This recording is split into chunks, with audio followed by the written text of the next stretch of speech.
Hello, everyone. Welcome back. You read the title. In this video, we have three MLB futures for you guys for the upcoming season.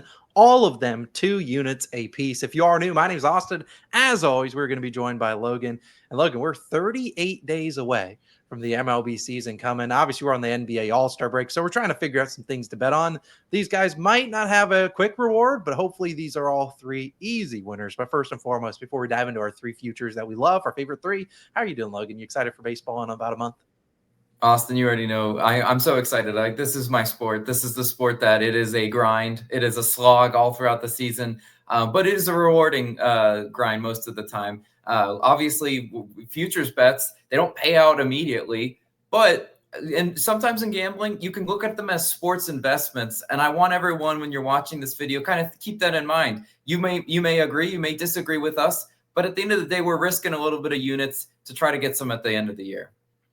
Obviously, we would track these towards our record at the end of the year. Hopefully, we can bring home 6 units come the end of September, and hopefully these are three smack. In this video, Logan and I each brought a prop to the table, as well as we'll have a team total at the end of the video that will tag team a team that we think either has a great season or a bad season. Stick around for that. But Logan, for first and foremost, we need to recap, unfortunately, how we did last year, and honestly, our worst year yet. You see it on the screen. 2022, we're up over 50 units. 2023 took a small step back to 31.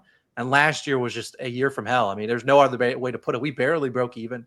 We ended up we're so demoralized at the end of the season. We just didn't even bet playoff baseball, which Logan and I love playoff baseball. It was a bad season for us. And I think Logan could touch on that a little bit. But man, it felt like every single thing went wrong for us. I obviously was traveling a lot, so I might not have been as locked in as it will be this year. But still, man, we could have a 5-run lead going into the ninth, and we were consistently lose and things like that. But Logan, I know you are eager to turn this page and hopefully make last year look like just an anomaly, and we get back to that 30, heck, 50 units will be pretty sweet. You and I both know what we're capable of. We're capable of those double-digit unit type seasons. Last year, again, I think more of a statistical anomaly that happens in gambling. You're not going to win 100% of the time. Last year was just bad beat central. It got really annoying. We almost got numb to the pain, which is kind of dangerous because if baseball's such a long season, you can get complacent. You just keep suffering bad beat daily, and then you're just like, why me? And you play the victim kind of thing.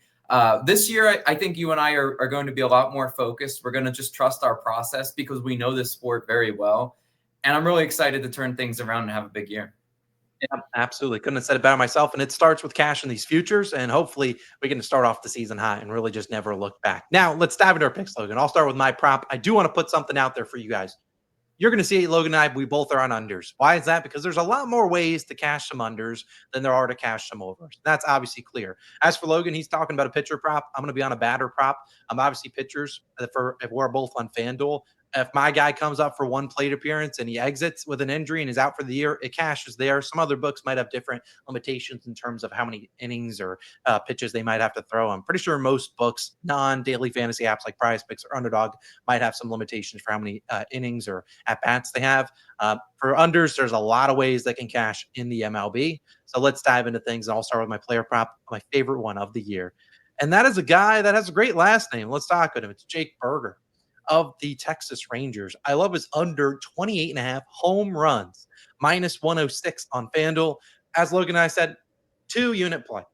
Like I said, Logan and I are going to have so many 1-unit plays this season. To have a future that we have to wait until the end of the year at 1 unit, that would just feel like just not a lot of return, given that we're going to have so many 1-unit plays throughout the season. A random nerfy in July, we don't want that to count as a bet that we're waiting the whole thing season for. So 2 units feels pretty safe. Hopefully it smacks. I really love this one. I'll talk about why. Now, Jake Burger, as you see on the screen, he has a Marlins cap on. He has been moved from the Marlins to the Rangers, was traded away. Now, why do I like fading Jake Burger in 2025?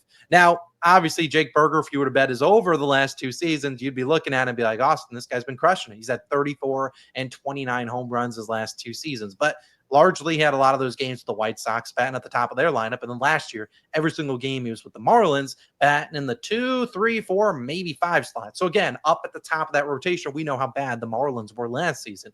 Well, now he's on the Texas Rangers. And you have to keep in mind, this is coming into the year. Obviously, the Rangers last year were a disappointment. This year, relatively healthy. And there's a lot of guys in that lineup that are looking to turn just like us, turn 2024, make that look like anomaly, and get back to 2023 when they won the World Series. But let's talk about the lineup ahead of a guy like Jake Berger. Marcus Semien, Corey Seager, those are probably the guys batting 1 or 2. Langford was pretty good towards the back half of the year. Adolis Garcia, he had a bad year last year, but obviously he's a known Ranger. He's a killer. You have Josh Young, who missed majority of last season. So I just gave you 5 guys that I'm very confident are in front of Jake Berger in any which way or imagination. Behind that, though, you have guys like Jock Peterson, who they brought in, who might bat cleanup.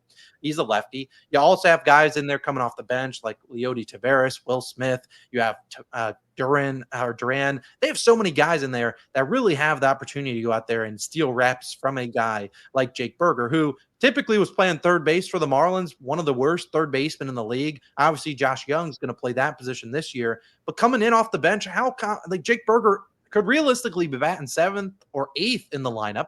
He's not a very high walk percentage guy. So when push comes to shove at the end of the game, if they're looking to try to get a win, they have a couple of guys off the bench, a lefty and Smith, a switch hitter and Taveras that could easily pinch hit for Berger. So we're looking at limited plate appearances. I'm not convinced he's an everyday player for the Rangers, given he's going to be at the bottom of their lineup. So if they're looking and they're facing he actually hit pretty bad against lefties last season. So if they're even looking at maybe facing a righty, obviously there's a lot more righties than left-handed pitchers. Maybe we throw in a left-handed bat in there. So again, I really think this is a really tough season for Jake Berger. I love him, love his name, love seeing when he pops up on my feed saying you hit a home run.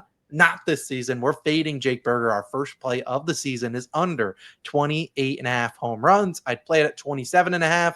I don't know if the line moves. Obviously, Logan and I are betting these before spring trading. So I believe pitchers just reported last week. Probably all the players are mostly reporting if they haven't already. So obviously there's some value in taking some unders early, because if Jake Berger gets hurt mid spring training, hey, just come back later on in the season for all I care. I really like this under on Jake Berger, my favorite prop on the slate. But I'm going to throw it to Logan. He has another player prop for you guys. He's going to talk about a pitcher that he's also fading in 2025. Logan, who are we fading in this year?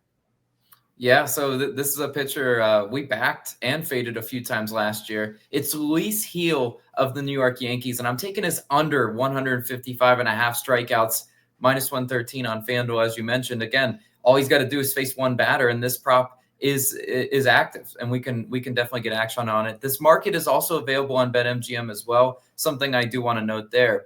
Last season, Gil had 171 strikeouts, but this season, I'm fading him. I saw how he kind of finished that season down the stretch. He also enters this year as 4th on the depth chart. They have guys in front of him for sure. Garrett Cole, Fried, their new acquisition, and Rodon. So he's looking at being the 4th guy in this rotation.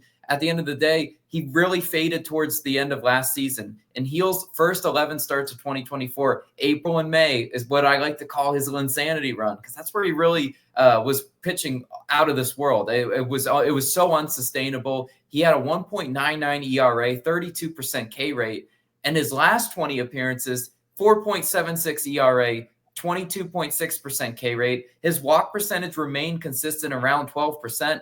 Luis Gil is the type of pitcher that I like to classify as erratic. He finished the year 7th percentile in walk percentage, 15th percentile in chase percentage. His expected ERA was a little bit higher at that 3.8 range.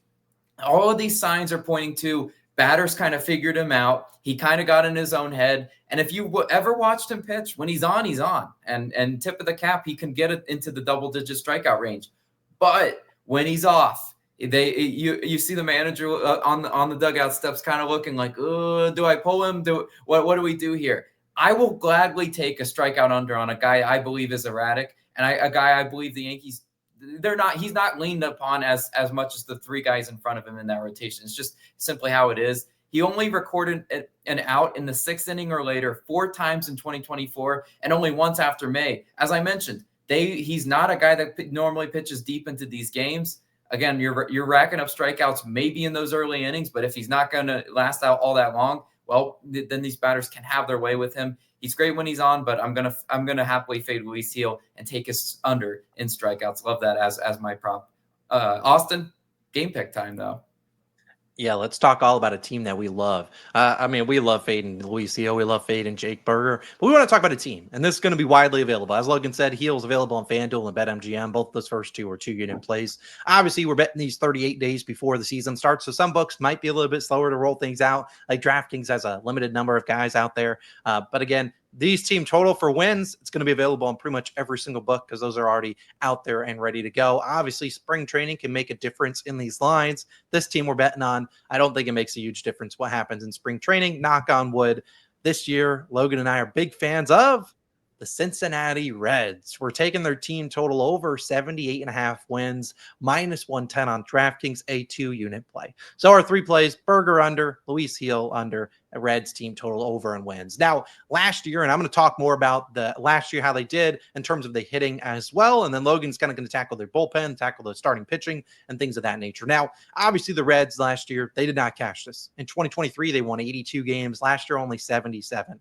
Now, they were pretty bad in one-run games. Logan can touch on that later. But again, they went out in the offseason, made some big acquisitions. Players that I feel like helped their defense. You're going to have Gavin Lux coming in from the Dodgers. He's going to play, I believe I saw it today, second base or third base, rotate. I think he's going to actually be their third base. Matt McClain, a guy that I love. If you guys remember him back in 2023, we love Matt McClain. We were backing him on Dinger Tuesday nonstop. He always was coming through. We're taking his bases. He was a beast. Missed all of last season, I believe, with an oblique injury.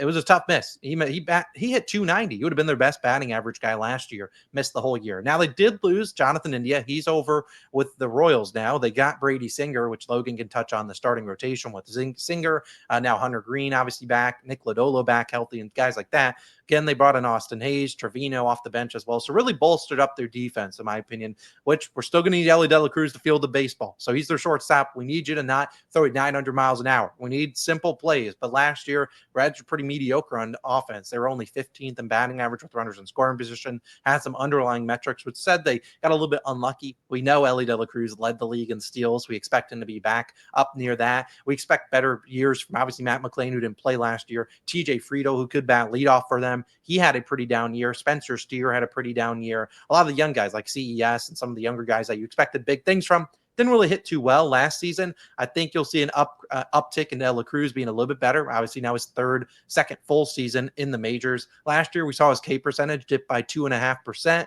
His walk percentage went up by 1.7%. So again, we can continue to see some metrics where Ellie De La Cruz is limiting those strikeouts, hopefully getting the ball in play. And also we're seeing maybe an uptick in walks, getting Ellie De La Cruz on base. I believe last year, obviously, they led the league in steals. Also, the Reds led the league in fewest double plays. Obviously, double plays are key. A lot of fast guys in there. So, again, I really think the hitting side of this equation, they're going to be able to put up some runs. They can't really be much worse than what a lot of their guys did last year for them, especially with runners in scoring position. I think this is a year where the Reds offense shows up. Now I'm going to let Logan touch on the division, talk about the starting pitching, talk about how they did in one-run games, which it wasn't good. Logan, the floor is yours. Talk about these Reds, why we really like them.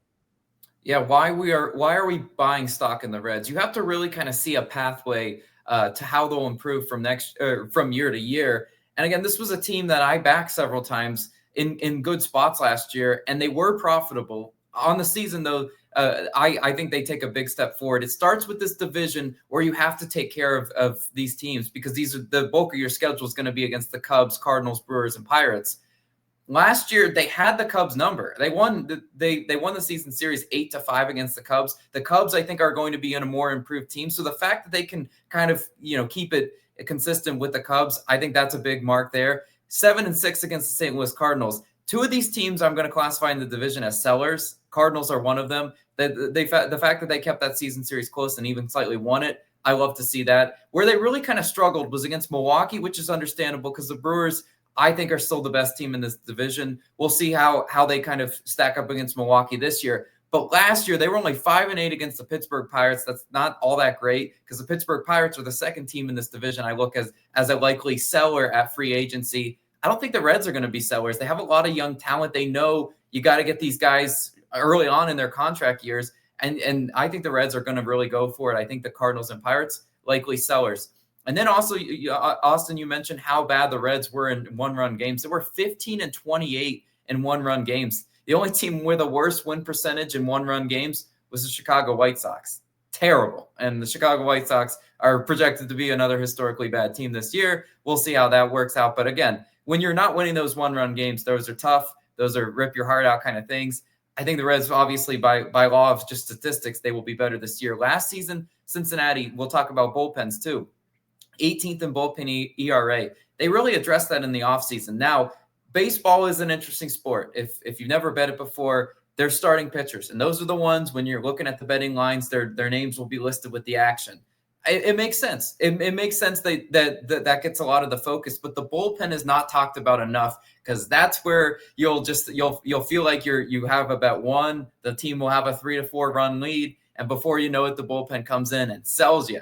The fact they were worse than average in bullpen ERA last year, but they bolstered it in the offseason, adding Taylor Rogers and Scott Barlow. These are guys that have pitched in the majors before, and they are not the nervous type first or second year guys that sometimes come in and really blow those games. I like their bullpen a lot. And we can talk about the starters too. They have a few innings eaters in there. Andrew Abbott, Nick Martinez. Those are guys that can go out and just eat innings for you. Also bolstered with guys that are strikeout guys. Hunter Green, Nick Lodolo. Those are the guys that are really, the flashy big strikeout guys. Brady Singer, the new addition. Austin kind of touched on that. I really do like their rotation. I really like their bullpen. And I see a pathway for the Reds to cash this team total win over. We'll be big Reds fans this year, but I love the position they're in.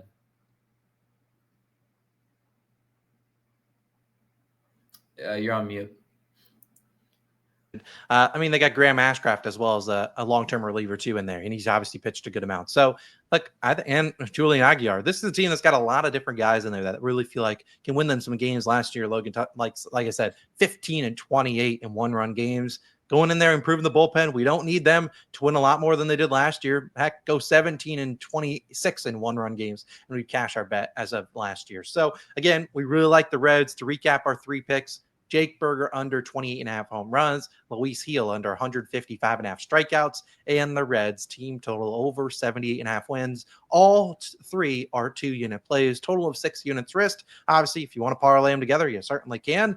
We're just going to keep them as straight bets. We will have some parlays posted. We'll probably maybe do another futures video closer to the season. But again, stay tuned for that. It's Austin, Logan. Logan, you got any final thoughts before we get out of here? I know we won't see you back for the MLB in a hot minute. Yeah, obviously you're holding down the fort really well with basketball, but just looking at a lot of these stats and a lot of these guys in new places, it really does get me excited for the season. It is a absolute grind, day in and day out. Baseball, no days off until All-Star break, but I am really excited to dive in more to it as March approaches. Absolutely, man. It's going to be here before you know it. 38 days from today, Monday, February 17th. Man, it's going to be a good time. Either way, Austin, Logan signing out. Let's hope those 3 picks smack. And we'll obviously be smacking Nerfies, player props, game picks, you name it, in the regular season. We'll see you guys then, as well as in all our other videos. Of course, Austin, Logan. See you later. Peace.